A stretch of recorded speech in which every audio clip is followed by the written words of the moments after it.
Chris from techtablets.com here. How's everyone? I have the Onda V116w here in front of me. I've had a bit of time with it now, the system. So I just thought I'd go over my thoughts, a few pros and cons of the system. I'll start up with the positive. The USB port here is really handy, and you can actually run two USB ports. So here I've just used that adapter. Wasn't actually supplied, but you can use an adapter from a micro USB to normal size USB, and you can easily connect up two USB drives in here and use them both, transfer from file to file. So it's like you've got two USB ports. Not a lot of tablets have that. That is quite handy. Another positive feature is the screen. I'm actually quite happy with the screen. Finding the view angles to be really good. The brightness is one of the brightest screens I've actually used. Doesn't pick it up very well on the camera here, but it's just crazy bright. It's not really picking it up in the camera because the camera will adjust, but when you see this in person, it is very bright. That's the lowest brightest setting, and it's almost eye-stripping, retina-burning bright. It is really, really bright. Brighter than the iPad Air, brighter than the Teclast X98 Air 3G. Good screen, nice and bright. 1080p is nice. It's still sharp enough, and you can see there colors seem to be pretty good. Now a couple of negatives that I've just noticed, that battery life is it's good, but there are a couple of funny things that are happening. I actually had around 58% battery, did a reboot, got back into Windows, and I don't know if you can see there, I have 29% left. So I lost just over 20 something percent just from doing a reboot. I don't know why, but maybe the battery meter's off. Can happen. Actually, it did reboot into Android, so maybe that's got something to do with it. But that's not too good, losing that battery life just from a reboot. It's not really acceptable. There's a couple of benchmarks here.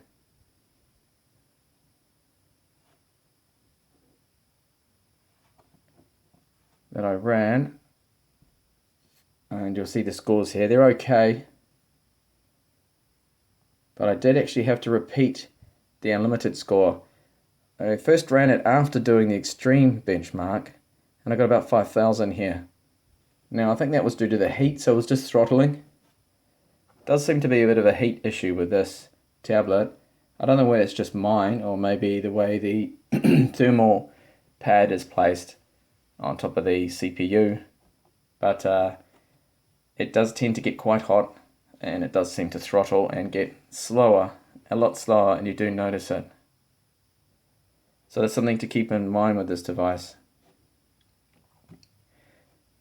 Okay, now I actually put a SIM card slot in here, and something I wanted to mention, that this slot here where you put the SIM card in, the camera will focus for me, it's quite flimsy. It's actually starting to break. There's a little plastic here, if you can see that in the camera. It's actually starting to peel off, which isn't the best. I'll have to put up a super glue on there and then put it back on, but it's starting to fall off. It doesn't really fit in there that nice, and I've only opened it maybe 10 times so far, and it's already starting to fall a bit. So build quality with that flap is not the best. You can see the SIM card's got to go in that way. It's a micro SIM, which is nice. And I was just going to test the speeds in this video, since I do have it in. So make sure you put the micro SIM card in the correct way, otherwise you'll have problems. It won't actually detect it. I thought, oh, it's not working, but it is. And I'll just turn it on here, and that should detect a network shortly. There we go, 2 degrees. And I will have a look at the speed running just on that. So turn off the wireless. So we're now on the 2 degrees. This is my network here in New Zealand, connect automatically. And I'll just do a quick speed test.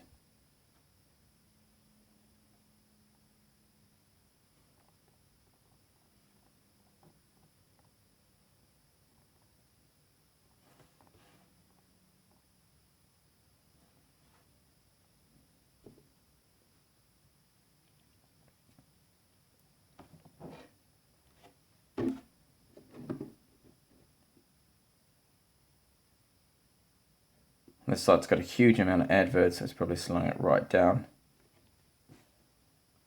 So I'll just give that a second to load.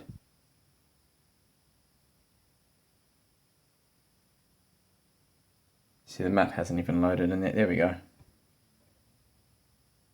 So I'll just try the test now and see what kind of 3G speeds I can get on the Onda V116w.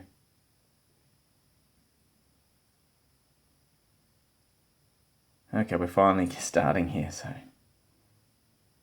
you may want to skip ahead. That's actually quite fast, that's not bad.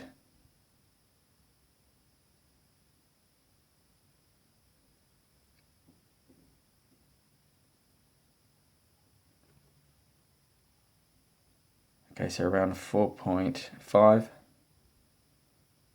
It's actually one of the fastest speeds I've tested.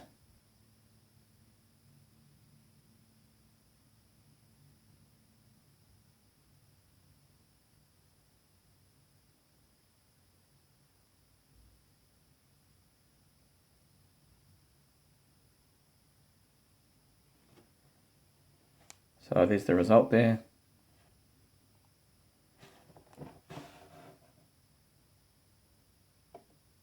Not a bad speed, I think. It's actually quite good, one of the fastest speeds I've tested. And the last thing I wanted to do is just run a couple of photos, sample photos, 2K and a 4K clip. And just turn the brightness up for that.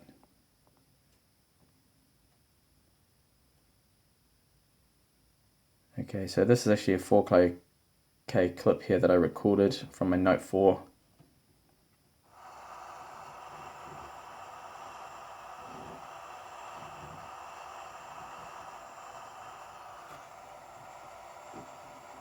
So you can see there that it runs 4K video fine without any issues, no stutter there.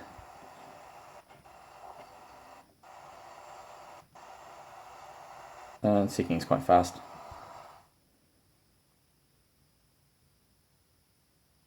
And you can see there's the 2 USB drives there. That's my desktop photo.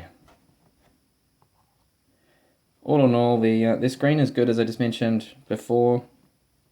The heat issue is something that I'm not really too happy about. It does get slow when it starts to get hot, so if you work the machine a little, you need to really give it a bit of time to cool down, which I don't really find acceptable. I've never had any of these Atom C37 36Fs get to the sort of temperatures this seems to. Set the moment's around 67, but I've seen it get up to about 88 degrees. You'll see that in my previous video.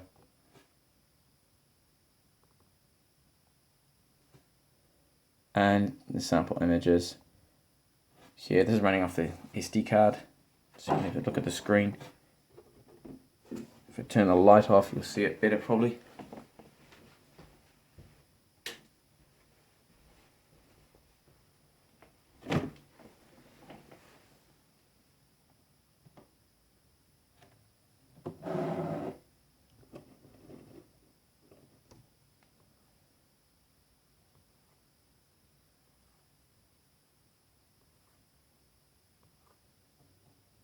It's a 4K video clip here. It's just a 2K trailer. MKV, gravity.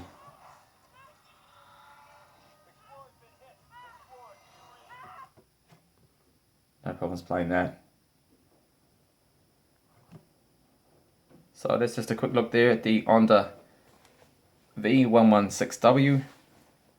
My thoughts on the machine. It's not too bad. USB ports are nice, but there is a bit of a heat issue which really hampers this. It could just be my unit, but really I don't find that too acceptable. So if you like this video, please do give me a like and do subscribe. I should have some more videos up and coming in a couple of weeks. The Cube i6 dual boot and possibly the Pipo W3F. Thanks for watching. Bye for now.